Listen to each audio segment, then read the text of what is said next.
Salut, c'est Xavier Yvon. Nous sommes le lundi 17 octobre 2022. Bienvenue dans La Loupe, le podcast quotidien de l'Express. Allez, venez, on va écouter l'info de plus près. Salut Xavier. Salut Anne, qu'est-ce que tu caches derrière ton dos ? Alors c'est quelque chose que j'ai glané au cours de mon enquête, mais je ne vais pas te le montrer tout de suite. Je peux juste te dire que tu t'en sers tous les jours sans en avoir vraiment conscience et que ça va être utile pour notre épisode du jour. Tu m'intrigues, allez dis-moi ce que c'est. Non, pas tout de suite. En échange, je voudrais d'abord qu'on utilise le téléporteur de la loupe. On frise le chantage, ok, je le sors et on va où ? C'est plutôt sympa comme destination, à l'île d'Aix, au large de la Charente-Maritime, à la pointe de Coup de Pont. On y va. Bon, je m'y attendais un peu, on est sur une plage, qui est très belle d'ailleurs. Dis donc, il y a du monde. À première vue, c'est pas des vacanciers, on dirait qu'ils attendent quelque chose. Tout à fait. Regarde vers la mer, Xavier, tu vas bientôt les voir. Ah, les voilà. Ah oui, effectivement, il y a 3 personnes en combinaison de plongée qui sortent de l'eau. Mais qu'est-ce qu'ils tirent comme ça a l'air lourd. Ouais, regarde, ce qu'ils tirent, c'est un câble internet qui va enfin apporter la fibre et le très haut débit à la quelques centaines d'habitants permanents de l'île. C'est une opération assurée par Orange. Et ah tiens, tu vois le bateau au large là-bas ? Oui. C'est ce qu'on appelle un navire câblier. C'est lui qui a tiré le câble depuis le continent jusqu'ici. Ça fait donc environ 5 km. Et là, pour les derniers mètres, il faut le faire à la main avec des plongeurs. Ok, ils sont en train de l'étaler sur la plage et maintenant, j'imagine qu'il faut aller brancher quelque part ce... Mais qu'est-ce qu'ils font ? Ils sont en train de le couper ? Oui, il y avait du mou et pour être sûr d'avoir assez de longueur. Et là, il le recoupe à la bonne taille, un peu comme quand tu vas acheter de la corde ou du fil électrique. Bon, et allez, maintenant, je peux te montrer ce que j'ai apporté. C'est un morceau de câble, comme celui qui vient de sortir de l'eau. Ça confirme ce que je voyais de loin, c'est pas très épais, c'est à peine plus gros qu'un tuyau d'arrosage. Ouais, tiens, regarde à l'intérieur, tu vois, il y a des fils aussi fins que des cheveux. C'est de la fibre optique de toutes les couleurs. Il y en a 96. Et puis autour, donc, tu as encore une gaine, puis des fils d'acier, en fait, et à nouveau une deuxième gaine noire pour protéger l'ensemble. Alors l'étape ensuite, la dernière étape d'ailleurs, ça va être d'aller brancher toutes ces connexions dans le terminal qui est juste à côté et la mise en fonction, ce sera début 2023. Donc ce qu'on vient de voir, en fait, c'est une toute petite opération de câblage, mais je voulais te la montrer pour que tu te rendes compte de ce côté très physique d'Internet. Aujourd'hui, en fait, 98% du trafic mondial passe par ces câbles sous-marins. Il y en a partout sur la planète. Alors évidemment, il y en a des beaucoup plus longs qui font parfois plusieurs dizaines de milliers de kilomètres. Mais ce sont les mêmes câbles, ils sont aussi faciles à sectionner que celui-là, parce que ça a pris quelques secondes. Oui, les câbles transcontinentaux sont légèrement plus épais, mais à peine, et ils sont tout aussi faciles à couper. C'est bien le problème, en fait. Ça inquiète notamment les Européens, encore plus après le sabotage du gazoduc Nord Stream. Et c'est loin d'être la seule problématique. Par exemple, il y a aussi des enjeux d'espionnage des communications. Des câbles indispensables, mais vulnérables. Je crois que l'enjeu de cet épisode est aussi bien posé que le câble de l'île d'Aix. On peut rentrer au studio. J'étais tellement intrigué par cette histoire de câble que je ne t'ai pas présenté à nos auditeurs. Anne Kagan, chef de rubrique Tech à l'Express. Et je voudrais aussi introduire un autre interlocuteur qui va nous accompagner tout au long de ce podcast. C'est toi, Anne, qui m'a conseillé de l'appeler. Je l'ai interviewé en visio, donc via Internet. Effectivement, on est en train d'utiliser des câbles sous-marins et aussi des câbles terrestres de fibre optique. Il s'appelle Julien Nossetti, il est enseignant et chercheur. Sa spécialité, c'est la géopolitique des technologies et il travaille à la fois pour l'Académie militaire de Saint-Cyr-Coët-Quidan, l'Université Paris 8 et l'Institut français des relations internationales. Quand on pense à Internet, quand le grand public pense à Internet, il pense avant tout aux services qu'il va utiliser, aux plateformes les plus connues, les Google, les Facebook et consorts, et pas forcément à ce qui fait l'ossature du cyberespace. C'est-à-dire finalement le squelette au fond de l'Internet, les câbles sous-marins principalement, mais aussi les serveurs, les routeurs par lesquels vont transiter les jeux de données qui circulent dans le monde entier. Ce squelette de l'Internet dont tu m'as donc apporté un morceau, Anne, est-ce que tu peux nous donner une idée de son ampleur ? Alors, il y a environ 450 câbles transcontinentaux et il y en a plein d'autres qui sont planifiés. Ça fait environ 1,3 million de kilomètres en tout qui sont posés à même le sol, parfois jusqu'à 6000 mètres de profondeur. On vient de voir ensemble que ces câbles n'étaient pas difficiles à couper, mais à cette profondeur, j'imagine qu'il ne peut pas leur arriver grand-chose. Détrompe-toi. En août 2021, le Kremlin s'est bien amusé à faire transpirer les Occidentaux en faisant suivre le tracé des câbles Celtic North et AE Connect 1 par son navire espion Yantar et en montrant que son mini sous-marin plonge assez bas pour les toucher puisqu'il descend justement jusqu'à 6000 mètres et donc il est capable de les saboter si besoin. Il faut donc quand même disposer de moyens technologiques important pour aller saboter un câble sous-marin? Pas tant que ça. En fait, à une moindre profondeur, c'est beaucoup moins compliqué. Il suffit de passer avec un bateau et l'ancre qui racle le sol. D'ailleurs, près des côtes, les câbles sont enterrés sur les premières centaines de mètres pour les protéger justement du trafic maritime et des marées. C'est pour ça qu'ils sont posés avec une sorte de charrue sous-marine qui va creuser une espèce de sillon dans lequel va venir se loger le câble. Mais c'est tout ce qu'on a imaginé pour les protéger? En fait, par définition, c'est très difficile de protéger un câble transcontinental. Tu vas pas mettre un navire tous les kilomètres entre la France et les États-Unis. Aucune flotte militaire au monde ne peut faire ça, même si les marines occidentales renforcent beaucoup leur surveillance et leurs moyens ces dernières années. Un expert me disait, le sabotage, c'est un risque qui est surestimé en temps de paix, mais par contre qui est sous-estimé en temps de guerre. C'est-à-dire? En fait, en temps de paix, le risque qu'un acteur malveillant vienne s'attaquer à des câbles, il est relativement faible parce qu'il y a une grosse surveillance des mouvements des bateaux. Donc, c'est assez facile d'identifier l'assaillant ou le saboteur. Et un acte de ce type, il ne faut pas oublier que c'est un casus belli, donc il y a un risque de représailles. Par contre, en temps de guerre, les infrastructures de télécommunication, elles font quasiment toujours partie des premières visées. Et là, clairement, tu vois bien que dans le contexte de la guerre en Ukraine, il y a une inquiétude toute particulière.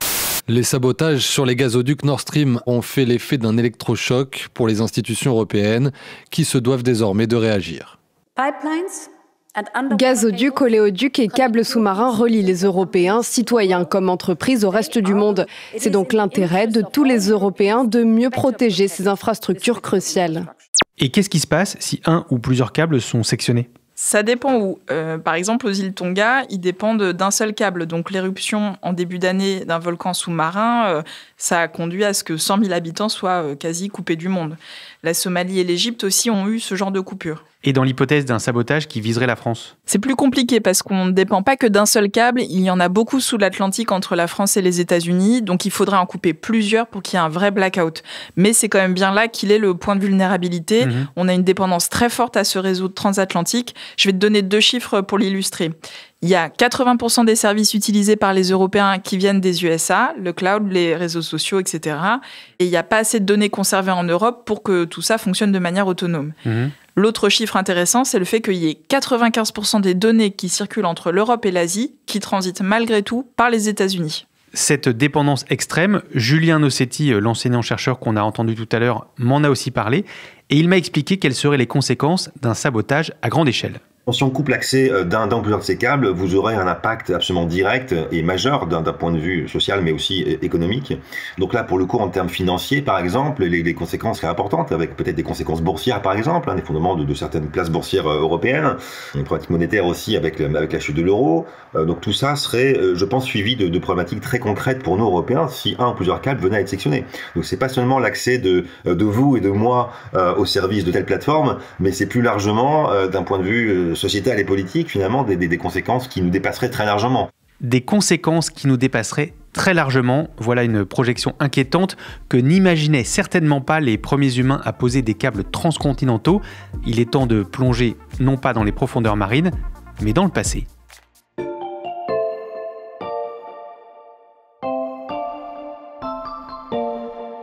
Les câbles sous-marins, en fait, c'est pas une nouveauté, finalement. On remonte vraiment au milieu du XIXe siècle, jusqu'à la fin du XIXe siècle, où vous avez eu l'existence du télégraphe, avec, au départ, le tirage de câbles entre les côtes britanniques et françaises, et puis ensuite entre Londres et New York, pour aller relayer les messages de la bourse britannique, de la City. Ensuite, il y a eu l'enjeu de tirer ces câbles jusqu'au sous-continent indien, avec l'Empire britannique qui s'étendait aux Indes et qui, avec un besoin d'aller porter les messages, à la fois financiers, politiques, militaires, de la couronne. Donc c'est intéressant de voir qu'au fond, en 150 ans, vous avez les mêmes voies de circulation de nos données numériques, avec évidemment un effet d'échelle qui n'a rien à voir. Quand au départ, vous aviez quelques centaines de personnes qui étaient des usagers du télégraphe, aujourd'hui, on est à un peu plus de 4 milliards d'internautes dans le monde et qui utilisons ces voies de transit de l'Internet. De quelques centaines à des milliards d'humains connectés par des fils tirés sous les océans, cet effet d'échelle démultiplié dont parle Julien Nossetti, c'est la raison pour laquelle on continue d'installer des câbles malgré les risques, Anne ? Oui, et malgré les coûts aussi, parce qu'un câble transcontinental, c'est plusieurs centaines de millions d'euros. Et en tant que tel, ça ne rapporte pas des bénéfices mirobolants. L'intérêt, en fait, il est à plus long terme. Pour les États, c'est un puissant accélérateur de business. Plus tu es relié à un grand nombre de zones, plus les entreprises de ton territoire peuvent accéder à de nouveaux marchés, de nouveaux publics. On le voit par exemple très bien avec la Chine qui veut construire plus de passerelles avec l'Afrique. Et puis pour les acteurs privés, notamment les géants de la tech qui investissent massivement ces dernières années dans les câbles, l'intérêt c'est de maîtriser toute la chaîne des communications numériques. Mais il y a aussi un autre intérêt pour les États, Anne. Ces câbles peuvent servir à espionner. Oui, on l'a vu, il y a un volume gigantesque de données qui passent par ces câbles, donc les écouter, c'est écouter le monde se parler. Les grands spécialistes de ça, c'est la NSA américaine.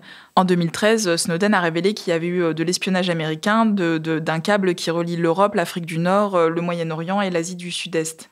Plus récemment, il a été révélé l'an dernier que les Américains avaient écouté Angela Merkel et d'autres responsables européens via un système d'écoute de câbles sous-marins qui passe par le Danemark. Donc les câbles servent à communiquer, à faire tourner l'économie, à espionner ses rivaux ou ses partenaires. Et c'est pas tout. Il pourrait aussi prendre une dimension militaire à l'avenir.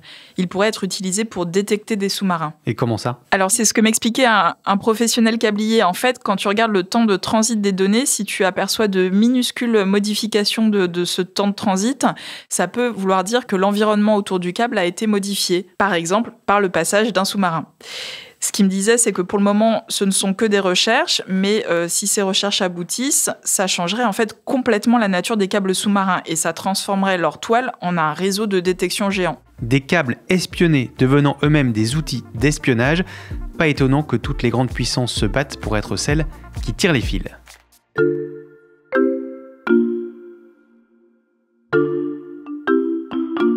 Allez, c'est le moment où je te propose d'avoir recours à un câble sous-marin, Xavier. Comment ça ? Tiens, regarde, j'ai pris mon ordinateur. Je vais me connecter à la page d'un site d'une société américaine qui s'appelle Télégeographie et qui est spécialisée dans le conseil en télécommunications. Tu vois là les données qui s'affichent, elles viennent de traverser l'Atlantique à travers une fibre optique. Et tu vois apparaître là une carte interactive de tous les câbles sous-marins déployés dans le monde. En effet, il y a des traits de toutes les couleurs entre les continents. Et quand tu passes ta souris dessus, on a les noms Bifrost, Flag Atlantique 1, Hawaii Key, c'est varié. Mais tiens, j'en vois pas entre l'Australie et l'Amérique du Sud. Oui, c'est parce que le volume d'échange entre ces deux régions du monde n'est pas suffisamment important. Et puis surtout, il peut passer par les États-Unis. Tiens, justement, regarde la carte de manière globale. Est-ce que tu remarques quelque chose d'autre ? Alors, oui, il y a énormément de traits qui partent de chaque côté des États-Unis.